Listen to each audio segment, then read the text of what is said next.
बाळशास्त्री जांभेकर यांनी मराठीतील पहिलं वृत्तपत्र दर्पण या नावानं सुरू केलं.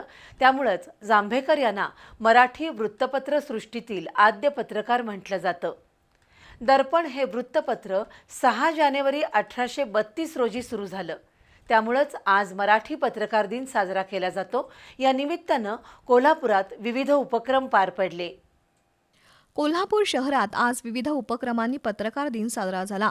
रेशन महासंघाचे अध्यक्ष रवींद्र मोरे, सामाजिक कार्यकर्ते हिदायत मणेर यांच्यासह मान्यवरांनी कोल्हापूर प्रेस क्लबला भेट दिली आणि अध्यक्ष शीतल धनवडे यांच्यासह सर्व पत्रकार, प्रेस फोटोग्राफर यांचा सत्कार केला. उद्योजक RM पाटील आणि वृत्तपत्र विक्रेता संघटनेचे संघटक रमेश जाधव यांनीही पत्रकारांचा सत्कार केला. राजर्षी छत्रपती शाहू महाराज यांच्या पुरोगामी आणि समतेच्या विचारांचा वारसा कोल्हापुरातील पत्रकार आणि माध्यम प्रतिनिधींनी जपल्याबद्दल डॉक्टर मोरे यांनी प्रशंसा केली. तर प्रेस क्लबचे अध्यक्ष शीतल धनवडे यांनी समाजाच्या पाठबळावर कोल्हापूरच्या सकारात्मक पत्रकारितेची वाटचाल सुरू असल्याचं नमूद केलं.